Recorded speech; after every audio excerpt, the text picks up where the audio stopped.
반갑습니다. 부자노동자입니다.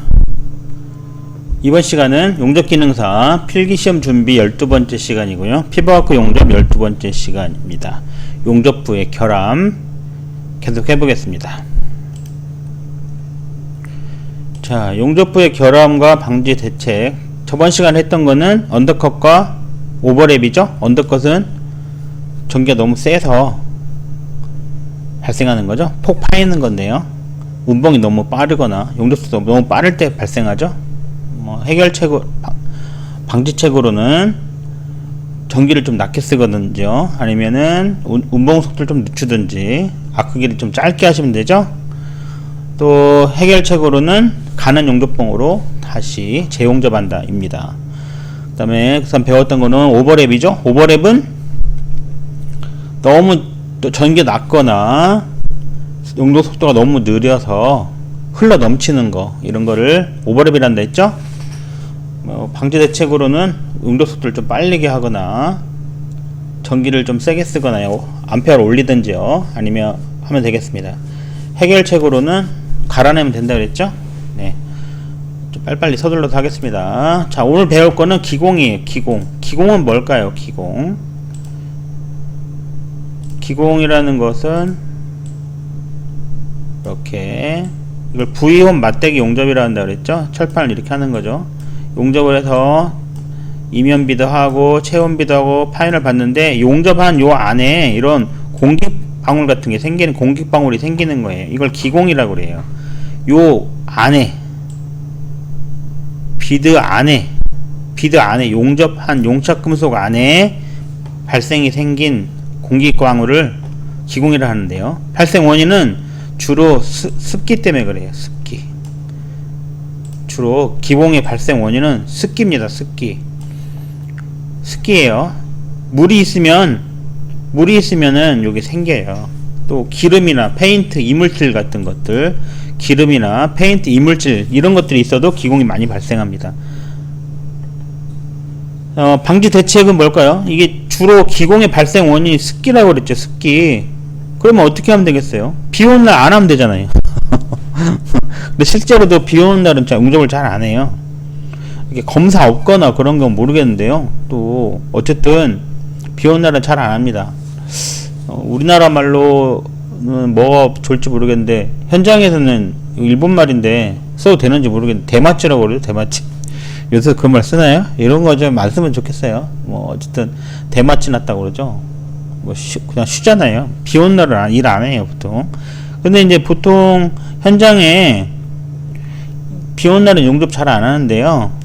그래서 샵장 같은 데 있잖아요. 샵장 같은 데는 이렇게 모두 이렇게 사면이 막혀 있잖아요. 비 오는 날도 사면이 막혀 있기 때문에 제품에 직접적으로 습기가 들어가고 그러진 않아요.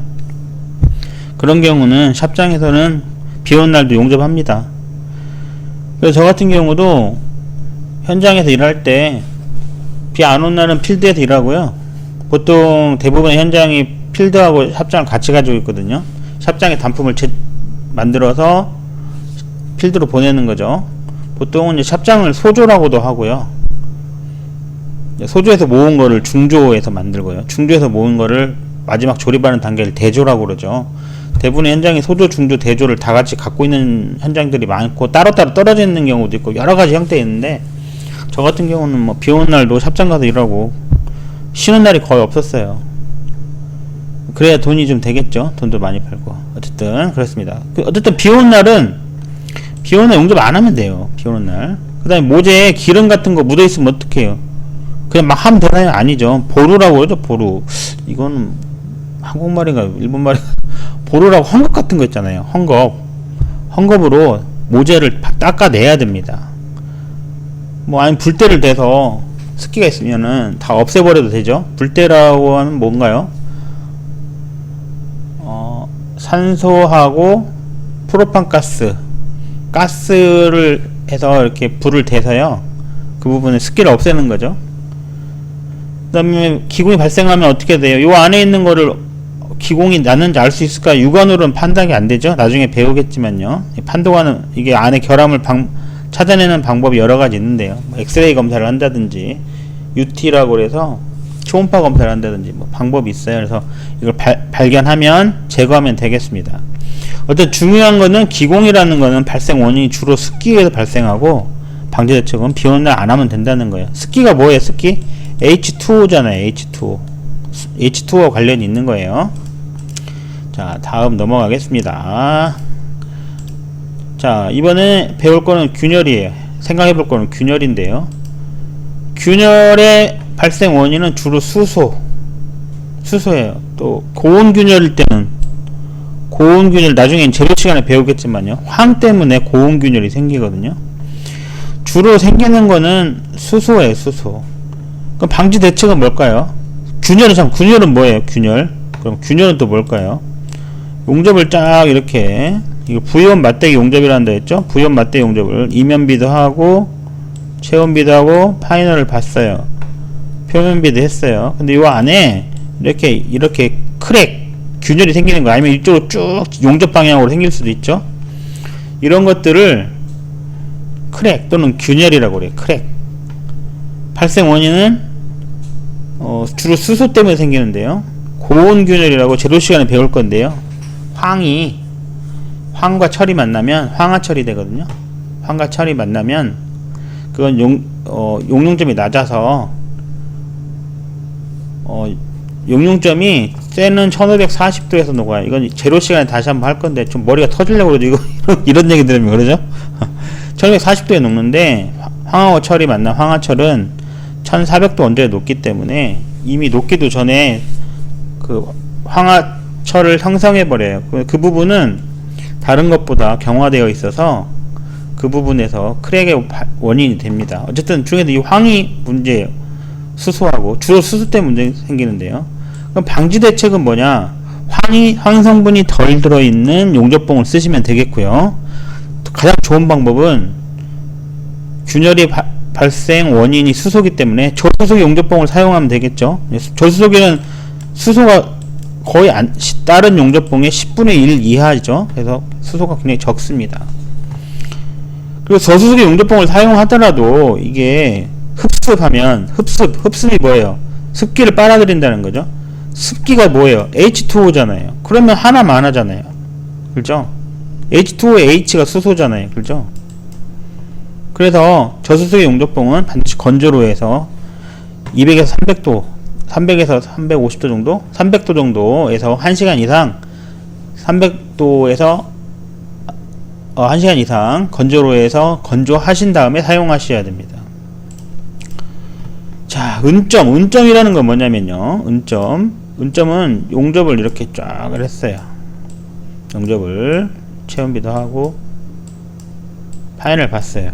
근데 이게 어떤 힘에 의해서 딱 힘을 가했는데 이 용접한 부분이 이렇게 쭉 찢어져 버리는 거예요.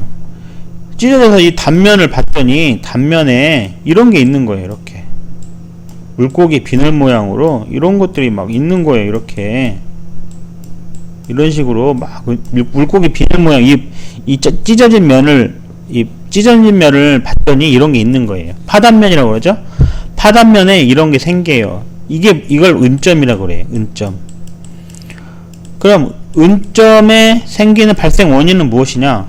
똑같네요. 수소예요. 수소. 이 수소가 참 안 좋죠.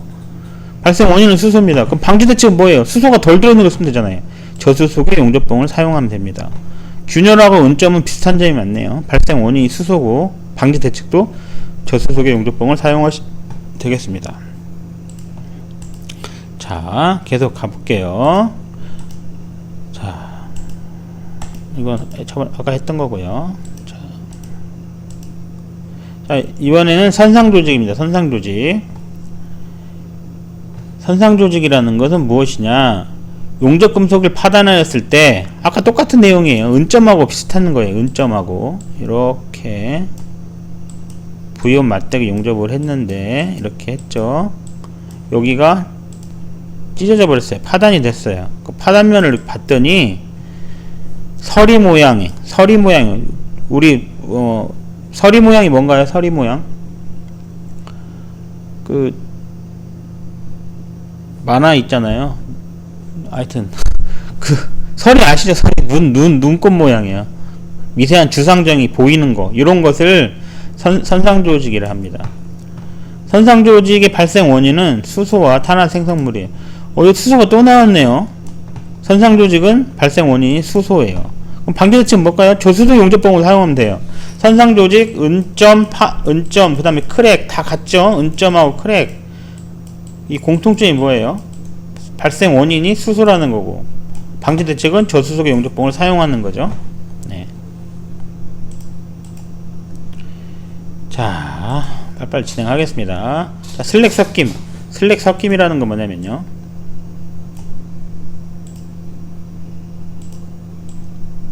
자, V온 맞대기 용접을 해요. V온 맞대기 용접을 하는데, 용접을 할 때 요 안에 슬랙이 들어있는 거예요. 굉장히 많이 나거든요. 왜 그럴까요?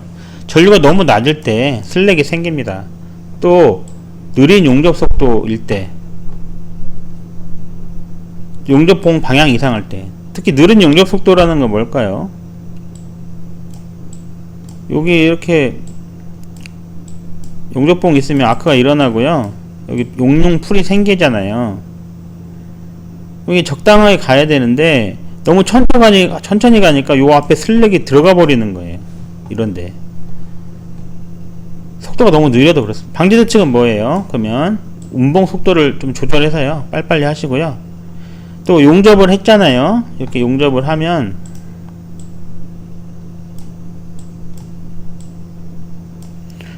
일단 제일 먼저 이면비들을 만들어야 된다 그랬죠. 이면비들 만드는데 이제 여기 슬래그가 이렇게 생긴단 말이에요. 슬래그가 이렇게 생겨요. 슬래그가 생겼어요. 그럼 이거를 우리 그냥 흔히 깡깡망치라고도 하고요, 슬랙 해머라고도 하죠. 여기를 꼭 때리면 얘가 이렇게 없어져요. 이렇게 없어지는데, 이게 이런데 이상하게 껴요. 이게 조금씩 이렇게 낀단 말이에요. 이거 확실히 제가 안 하고 그 다음 용접하면 어떻게 될까요?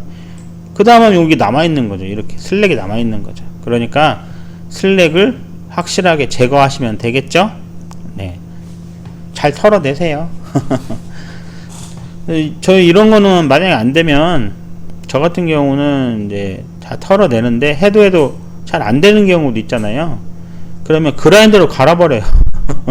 이 부분을 그라인더로 갈아도 되고요. 아니면은 제가 해보니까 가장 잘 되는 게 이 부분, 이 부분에 있는 이 슬랙 제거하는데, 콘크리트 모드 있잖아요. 그런 걸로 하면 이거 살살 긁어내면 잘 빠지더라고요. 그런 방법도 있고, 이도저도 귀찮다 그러면 이 부분을 잘 파버려요.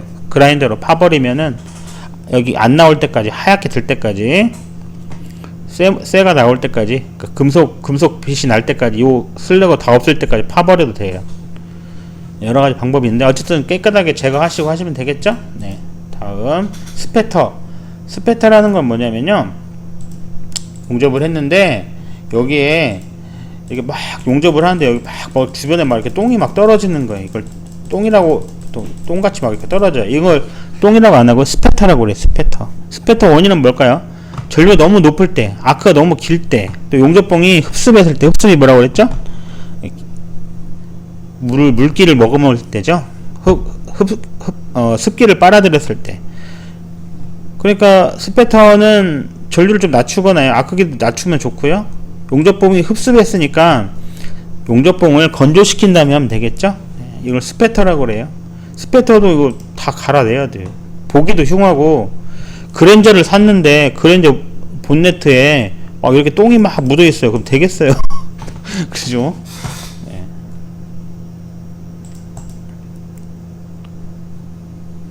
자, 용접 자세에서 보겠습니다. 그러면 일단 우리 결함은 다 배웠네. 결함은 시험에 굉장히 잘 나와요. 최대 3문제까지 나오기도 하거든요. 결함이 무엇인지, 그 다음에 왜 결함이 생기는지, 또 안 생기게 하려면 어떻게 하는지, 또 결함 생겼을 때 대처 방법, 이런 거 다 시험에 잘 나오는데, 많이 나올 땐 3문제까지도 나와요. 그러니까 반드시 외우셔야겠죠? 이거 하시고 나서 나중에 그 문제풀이 시간에도 한번 할 거니까요. 문제풀이 보시고, 용접 기능사 문제풀이도 보시고요. 특수용접 기능사 문제풀이도 보시고요. 용접 산업기사 문제풀이도 한번 보세요. 다 비슷한 내용이니까요. 모두 다 보셔도 돼요. 자, 다음 용접 자세. 아래 보기는 우리가 흔히 그냥 서서 아래 보기 하는 거. 제 지금 맨 처음에 나오는 그 그림 있잖아요. 만화같이 생긴 거. 만화라고 안 하고 그걸 뭐라고 부르죠? 하여튼 그 그림에 보면 그게 아래 보기죠. 땅바닥에 놓고 용접하는 거. KS 단위, 우리나라에서는 그걸 플랫, FLAT, 플랫이라 하고요. AWS는 뭔가요? ABS, 전미용접협회, 전미성급협회, ABS. 또 하여튼 이런 곳에서는 또 뭐 있을까요? 하여튼 이렇게 우리나라에서 지금 용접할 때, 조선소에 할 때 우리 KS 규격을 따르는가요? 아니죠. 네, AWS나 ABS 규격을 거기서 지시사항을 따르게 돼 있거든요. 그래서 현장에서 F라고 잘 안 하고 일지라고 그래요. 일지는 아래보기예요. 한국에서 아래보기가 AWS, ABS, 전미용접협회, 전미성급협회, 전미기계협회, 그 다음에 이런 데서는 일지라고 그래요. 아래보기. 수평보기는 뭘까요? 수평에 놓고 용접하는 거예요. 사람이 이렇게 서 있으면은 이렇게 해가지고 이렇게 서가지고 여기서 이렇게 용접하는 거예요. 이런 거는 수평보기 H라고 그러죠. H는 이지라 하고요. 수직보기는 뭐예요? 수직보기는 밑에서 이렇게 두 개가 이렇게 붙어 있는 경우, 사람이 서 있는데 밑에서도 이렇게 용접해서 올라가는 거예요. 이렇게 용접해서 올라가는 거. 이것을 수직보기 V라 하고요. H는 호리젠탈, V는 버티컬. 수평보기는 이지, 수직보기는 V인데 수직 버티컬인데 3지라 하고, 이 보기는 오버헤드, O라고 쓰고요. AWS, ABS에서는 4지라 합니다. 그러면 파이프가 이렇게 있어요. 파이프가 쭉 이렇게 있어요. 그러면 이거를 용접을 하는데요. 여기서부터 이렇게 용접하고 또 여기서부터 이렇게 용접하는 거, 이런 거를 오지라고 그래요. 오지. 파이프를 사람이 이렇게 서서 용접하는데요. 밑에서부터 이렇게 용접하고 이렇게 용접하고 하는 거를 오지라고 그래요. 자, 그 다음 파이프가 이렇게 45도 각도로 기울어져 있어요. 이렇게 약 45도의 간격으로 기울기로 기울어져 있어요. 이거를 이렇게 용접하고 이렇게 용접해야 되겠죠? 이거를 육지라고 합니다. 육지. 파이프에서 육지라고 그래요. 우리가 이제 보통 그 배관 용접사나 이렇게 플랜트 용접사들 있잖아요. 회사 가서 시험을 보는데 이 육지로 시험을 보죠. 파이프 육지로 시험 봐요. 자, 용접 자세도 시험에 가끔 잘 나오니까요. 알아두시면 좋겠습니다. 자, 용접의 장단점 볼까요? 용접의 장점은 재료비를 절약할 수 있어요. 공정을 단축할 수 있고요. 기체를 잘 밀봉하고요. 수밀, 그 다음에 유밀, 이런 것들이 좋습니다. 작업의 자동화도 쉽게 할 수 있어요. 자, 단점은 뭘까요? 단점은 품질 검사가 굉장히 곤란해요. 육안으로 봐서 이렇게 요 안에 육안으로 용접을 했는데 요 안에 이 상태가 어떤지 알 수가 없잖아요. 그렇죠? 재질이 변형돼요. 휘고 막 그러죠. 유해 강선이 있어요. 맨눈으로 봤다가 난리 나고요. 그렇죠? 다른 사람이 봐서도 안 되고, 아다리라고 그러죠? 그런 말 해도 되나요? 눈이 열화상을 입게 돼요. 아다리라는 말을 많이 쓰는데 열화상이죠, 정확히 말하면. 그 다음에 용접사의 기능과 양심에 따라 성능이 변합니다. 자기밖에 모르잖아요. 요 안에 어떻게 되는지 자기밖에 모르니까 용접사가 그냥 지나가 버리면 모르는 거죠. 용접사의 기능과 양심에 따라 성능이 변하는 단점이 있습니다. 자, 용접용 기구 다음 시간에 하고 오늘은 여기까지 하겠습니다. 감사합니다.